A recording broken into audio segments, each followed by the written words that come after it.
Hello, and welcome to episode 5, part 1 of the Mythilosophy podcast. On this week's episode, we talked to a lady called Lucy. When I was working during the winter at a homeless shelter, Lucy amazingly came down and did some therapeutic art lessons with homeless people. And we just got chatting through there. Really, we just had these long, lovely, beautiful conversations that went everywhere. And we spoke, and then it kind of drifted, and we kind of spoke quite a bit about education and about the kind of difference in education, and the kind of different styles of education that are out there. And then it just transgressed that Lucy had a forest school, which she runs through Fern Nature Therapies. And so I went down to a studio and recorded this chat you're about to view. We spoke a lot about it was about forest school. It was about sort of like learning from the kids about the way they learn, about the way that Lucy kind of directs the learning to kids, and it's not just this kind of narrow, straight thing. It's a very, very it's a very kind of different scope on the kind of learning that I've been used to anyway. So it was quite an illuminating conversation for me. We also talk a lot about creativity and about expression, about experimenting, about letting go. It kind of drifts down those kind of avenues really. And we speak a lot about this idea of authenticity, and just about basically that you being your authentic self, and doing whatever creative thing that you're doing, that really can't be wrong. That's the chat. I'm going to make a big apology right now, because when I was filming our chat, I forgot to put the airplane mode on and my phone went off, so there's actually only, I think it's about 15 minutes worth of video. So the main kind of bit of this will be kind of audio. You just have to bear with and apologise. But yeah, definitely check out the YouTube, just to see Lucy's space and to see her as well. But yeah, the kind of bulk of the conversation will be in audio. It's I kind of feel that we only scratched the surface of her and what she's about. So yeah, hopefully one day I'll pop back and we can chat some more, because it was quite fascinating. Lucy chose a song. She gave me a long list of songs, which was really lovely. And there is a song, it's by Gregory Porter, and it's called No Love Dying. And his voice is just somewhere from the gods or the angels or the earth or something, because he's got a really rasping voice, and it's a beautiful song, and it really fits well with the conversation. I think that's about it really. I hope you've enjoyed the sunshine this week, and just continue being lovely you. So enjoy the chat. Thank you.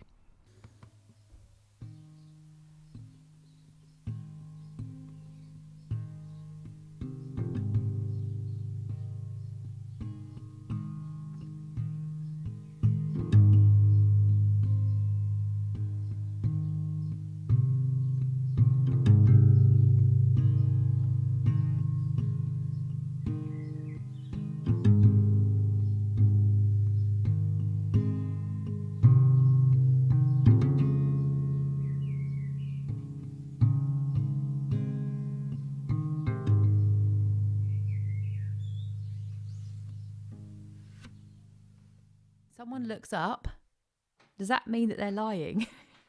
What's that? Your eye direction. When someone asks you a question, your eye direction gives away which part of your brain you're retrieving the information, or you're making it up. Oh, really? Yeah. So be careful, because if you're with an NLP expert... What's a neurolinguistic programmer? Mm-hmm. Yeah, okay. They can tell. They can tell if you're fibbing. If you're lying, or it's a long, long way back memory that you're having to, like, those synapses are going way back, and maybe there's other information that they need to go round to retrieve. the right bit of information. It's fascinating. Okay. So this guy was talking to me with his eyes kept on going up like this. I'm thinking, I wish I could remember what that means. He was going, let me think about that. Like this, and his eyeballs were literally. Whoop. Doesn't it also relate to which part? So if you look, I think it's to the left or the right. Doesn't that mean, yeah, if you're like retrieving long-term memory, or That's right. Yeah. But I know that lie do you want me to just shut up? And is this good for testing sound? I mean, yeah. Well, I think. Well, oh, sorry, we're going. We're live. Oh, we're on live. it. We're in it. We're in it. Okay. Do you think your level's okay? I think that it is very clear. Good. Okay. And not too loud. Okay. Perfect. And it's making me want to giggle a little bit. So if I randomly giggle, it's just because I'm thinking, this is weird. You can hear your own voice. I can hear my own voice like I'm on radio. And I think that's what's happening. I'm kind of like looking around because I'm thinking, surround sound. Where is she? Where is it? Where is she?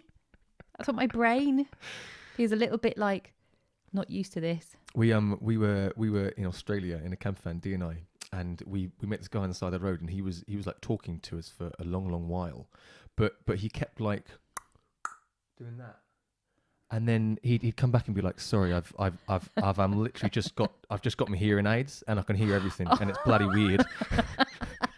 So he was thinking there was people around him. Because he could hear so clearly. So clearly, yeah. So he could hear all the little things, all the little noises, perhaps. Yeah, the birds, the trees, everything. It was all clicking around him. And it depends, because I've been in Darwin where this guy who was leading us would go, hang on a minute. And he'd run, pick up a lizard and come back again. Because he could hear something that would give away whatever reptile it was. And we were on this kind of like walk with this guy who could retrieve all sorts of amazing living creatures. Wow. And say, look at this fella. And you'd see those horny devils and ones with like wings coming out from behind their gills. So that was pretty cool. So he had a really good sense of hearing, but also he knew his stuff, like what was going to be out there and what to look out for. I wish we knew that in life. Well, that's quite an interesting kind of skill to have, isn't it? To be that in touch with your surroundings and to be that in touch with your kind of, like where you are, knowing that if you hear a certain hiss or a certain whatever, then it's like, oh, that can be such and such. In fact, that's reminding me when I don't know how many forest school leaders do this because I guess it's quite risky. But once you've got all your risk assessments in place and everything, this is a very cool thing to do with children. Take them out in the dark. So I run an after school club that after, say, 4:30, it's getting dark and you're still out because we're out and about every time we do a session. And to begin with, some of the children that never done it before say, can I have a torch? Can I have a torch? And I like really try and encourage them, use your own eyes and senses. Oh, wow. And get them to realise that we didn't always used to live in boxes. We used to live outside, so we would use our sense of smell and our the way that we're walking, not the way that we're walking, but what we feel as our bodies move. So we are aware of our surroundings with what we can feel, not just what we see. Oh, wow. So most of the daylight hours, we're using our eyes, obviously, and we've become quite... I guess using a few senses, whereas we should be using more senses. And that comes into play when I take children outside and they get used to it and they suddenly start going, oh, I can really smell that earth, or I can really smell that thing, or I can hear. So their sense of smell, touch, hearing grows. As they go into the dark, and the forest school session is completely different to a daytime. Oh, really? Well, it's daytime, but it's twilight and it's going into the dark. So I think it's a really lovely thing for these children to experience, that dark isn't scary, because if you can connect in with your body and what it can do, the amount of information that you can get is fascinating. And once they engage with that, they feel quite safe that their body can tell them when it's a good environment or not. whether it's safe or not, and where they want to go. And it's a very different kind of session. So that's quite interesting. And I think it made me realise that as an artist, I observe a lot all the time. So the way I work with therapeutic art, I think, has come about because I'm observing what things look like and shapes and what I'm attracted to. So what gets my attention? And it's usually light and dark, shapes that are different in a vista. So I'm out walking my dog or something and I'll stop. There's a pylon with very straight lines, and then there's beautiful rolling hills, and the clouds are wispy. So that's 3 different things going on already. Then you've got light and dark, and maybe there's a fence. And I love shadows because that gives more contrast as well. So I guess I'm looking, what excites me when I'm observing contrasts. But the other thing I think I observe is people's energy. So I think I don't know whether I've become more empathetic because of being observant with what I do in terms of art, or whether I've always been like that. It's difficult to know which comes first. But I think a lot of artists who are amazing professionals, and they get realistic paintings that they can sell for a lot of money, I feel like they're observing in one way, whereas the way that so I'm even doing that with my hands, I'm kind of like going like that. Yeah.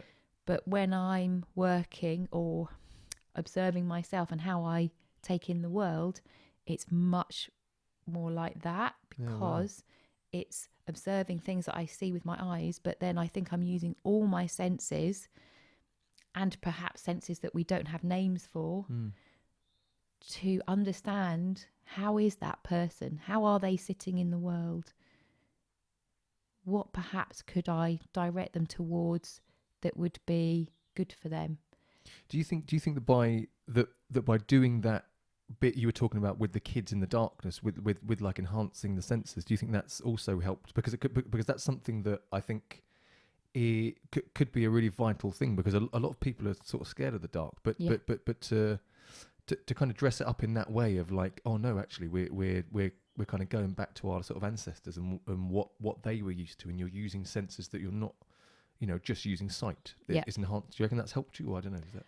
I think it has, and I kind of stumbled across that because when I first started doing forest school sessions, I didn't want to stop in the winter. And a lot of parents need after school care. So I thought, why would I stop just because it's getting dark? So to begin with, I did things like, let's all make lanterns inside my studio or the kitchen, where I can keep them in the light, in the warmth, and everyone's protected. We all know what's going on. Then when we've made our lanterns, we can venture out carefully. So when I started, I was doing stuff where I think through my upbringing, or I guess the way I was schooled, we like controlled situations. So once I got braver or more used to taking children out and more used to the skills that I have inside me and trust them, I'd say to the kids, nah, we're going straight out. We're carrying on. We're not gonna, we're going to have our tea inside. Okay, I'll let you do that so we don't get soggy sandwiches, because in the summer we're always out. So we're eating out in the fields or whatever. But in the winter, they can have their tea around the table, which is lovely. And then we're straight out, and you're negotiating muddy puddles. They love scrambling up and down hills still. They don't want to stick to the paths. So I think there are lots of things going on. I observe them, which inspires me to, of course I can do that, rather than, ooh, I'm not sure if I can because I might fall over. That's not safe. Don't do that. That's not safe. Don't do that. And when I did my forest school training, I remember them saying it's really important what language you use, because if you say, don't run down the hill, what they hear is run down the hill. And course. That's what they'll do. Yeah. So I started to think, how can I turn it around? So let's all stay on top of the hill. Yeah, great. That's a different way of saying it. So I think that also went with my nighttime forest school stuff. I realised it's not just negative language that I think a lot of people use, and therefore it keeps us in a certain place. But don't limit yourself either physically or in terms of expectations as well. I remember I used to write plans, a lot of plans, so I had it in writing. Now, straight out, let's see, what do we come across? What does everyone feel like? I have children shouting to me saying, Lucy, I can see Venus in the sky, because it's up there at the moment, really, really bright to the right of the moon as the moon rises. And I'm like, yes, they got this because of a conversation that we had, because we noticed the night sky because we're out in it and we're noticing the planets and they're telling me. So it's not a teacher child, it's we're out there, we're together, we're in a group, we're learning together and we look after each other. And it's very different way of being. And I'm pretty sure, coming back to your question, it has affected all sorts of things. Like there are so many possibilities, many more than what we can see and what we're used to. Don't follow rules all the time. Don't go out with too many expectations. See what you come across. Where does that lead you?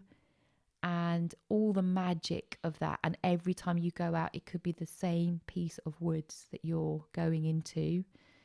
Do you know what? It's such a different way of doing things because from everything I've listened to, like I was part of a school before, and there was always the lesson plan. It's always the plan. It's always the parameters of the plan.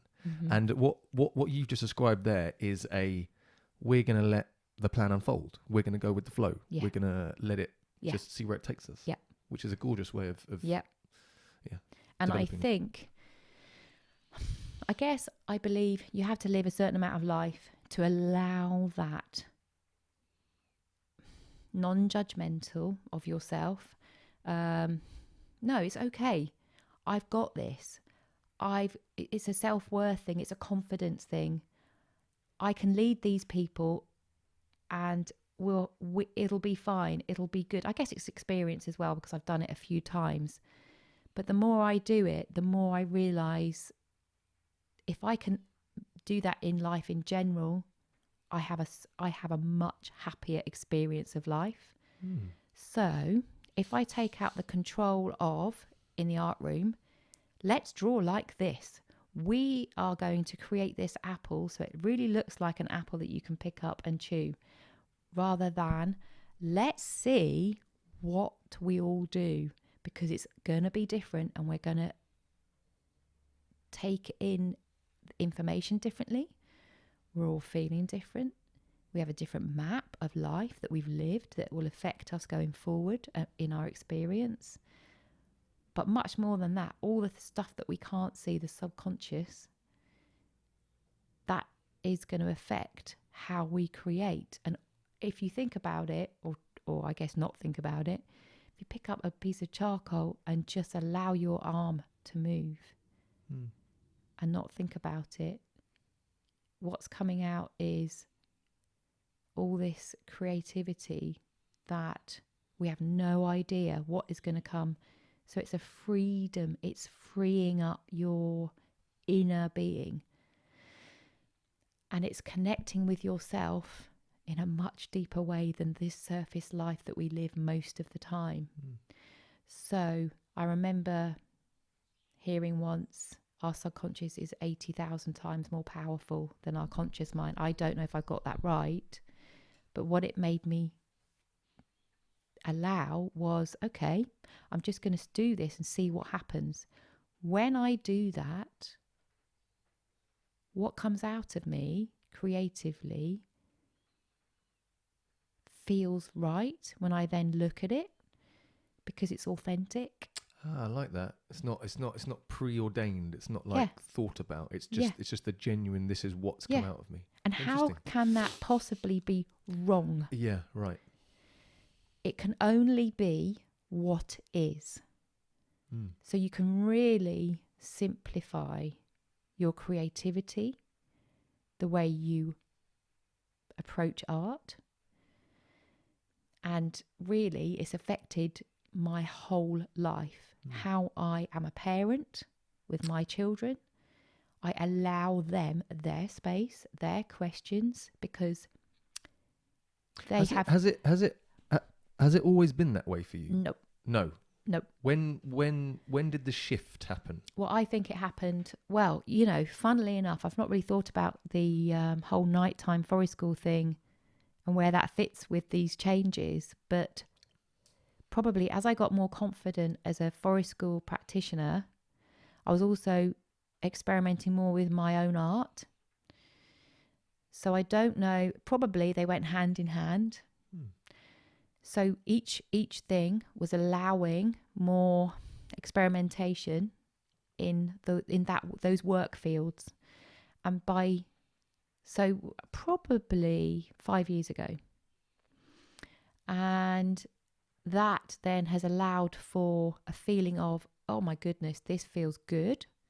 This works, as in when I work with other people and I say, let's work in our right brain. And, it's a way of me describing something using science so that they can picture it, to get them into a place where they can accept to let go, so that when they do let go and they go, wow, okay, now I get it. So you have to do little steps. So I guess what happened for me was no one was giving me those little steps to take. I was experimenting myself, but I did feel it was good. And I felt like I wanted to walk towards that positivity and that good feeling. And I think we have quite a lot of fear. Oh yeah, indeed. And the fear stops us experimenting or doing something different to the other artists that I know, or the other teachers that I know, the other childcare practitioners that I know.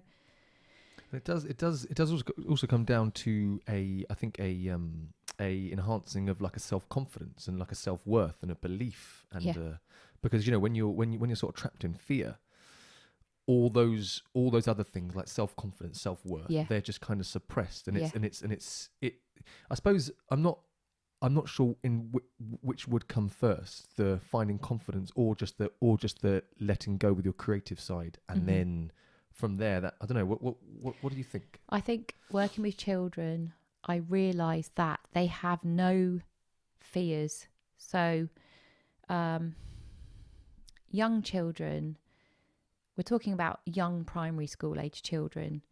They don't have too many. They have some because they're taking things in from school and family, friends, whatever. But they don't have too many rules for themselves. So they say it how it is, and they want to do what comes into them. So I think it's the joy of working with children has reminded me of where I used to be as a child, out on a farm, bare feet, mud pies. Oh yeah. And also connecting with, we had cattle. Before school, I'd ride my bike around when they used to come in winter time. They all used to go in this great big yard and munch silage and other things like that. So actually it's quite a visceral existence, because it's the smells and these are big animals. So 5-year-old whizzing around with my bike, singing to them before I went to school, because that was important to me at that time, to say, hey guys, I know you might have a bit of a boring day and I'm about to go to school and have loads of fun, so I'm going to give you these songs. Right? Little packed lunch for you, take these away. Yeah. No one said to me, right, Lucy, this is what you're going to do today.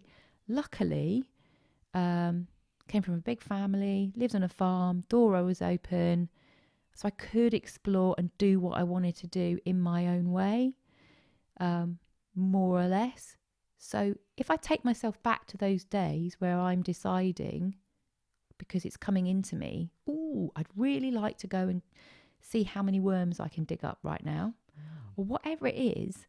And that's how we should learn. If you think about Indigenous peoples, that's how they learn. You know, we learn from nature and our elders, our siblings, experimenting. We have a curious nature.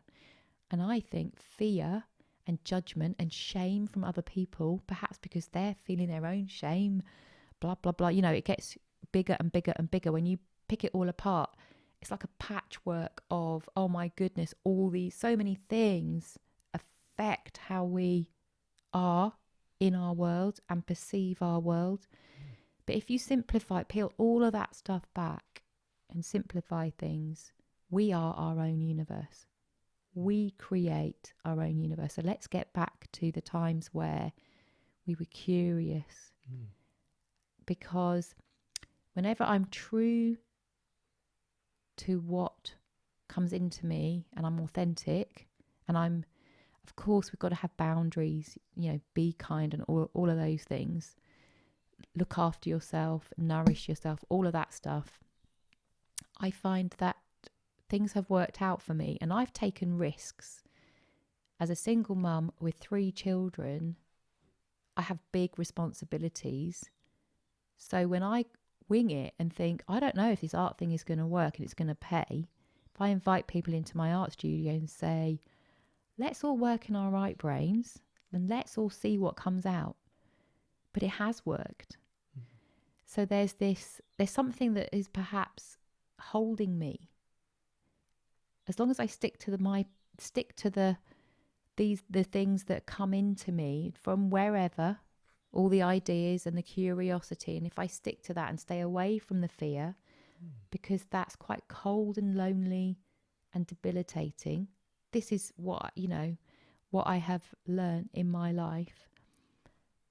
And the more open I am with my art or with children, taking children out into nature, and my plans to actually expand and mix the two things. So I've worked with children where we go out into nature, look at landscapes in terms of shapes and colours and strata, pick herbs and things, come back to base, go into the studio, start creating, create lunch together, eat together using those herbs, come back into the studio and maybe end with a walk. I've done it with teenage children and it works brilliantly. So I'm going to try with adults when it stops raining. It's been raining for good luck. Quite a few months. I think just waiting for that Mediterranean sun to come, you know. Oh yeah, wouldn't that be nice? But I have a really good feeling that will work.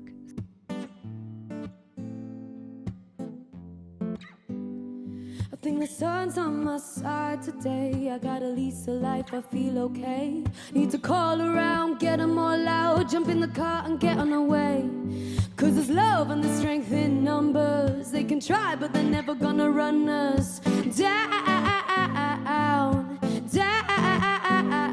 Speakers loud, it's like we're on a come up. 5th gear but they're never gonna race us down.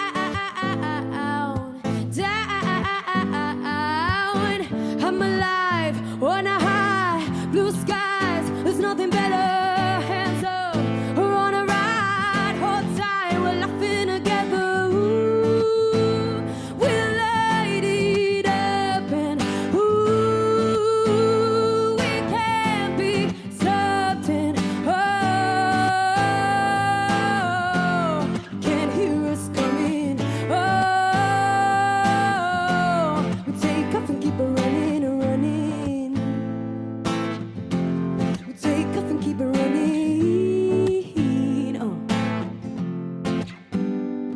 Take a stop at the riverside, crack 'em open, pass around the light. Breathe it in and out, bring our guards down. Yeah, this is ours for the day and the night.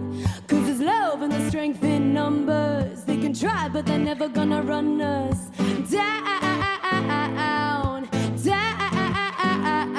Speakers loud, it's like we're on a come up. 5th gear but they're never gonna race us down.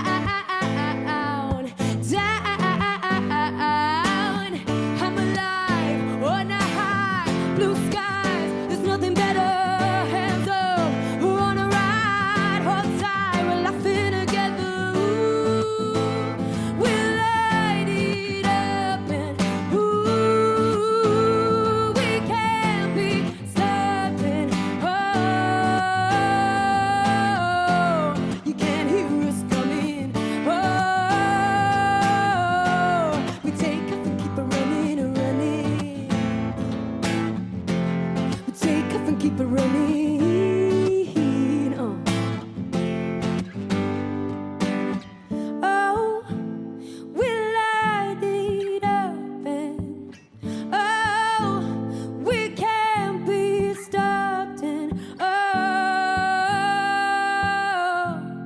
can't hear us coming. Oh,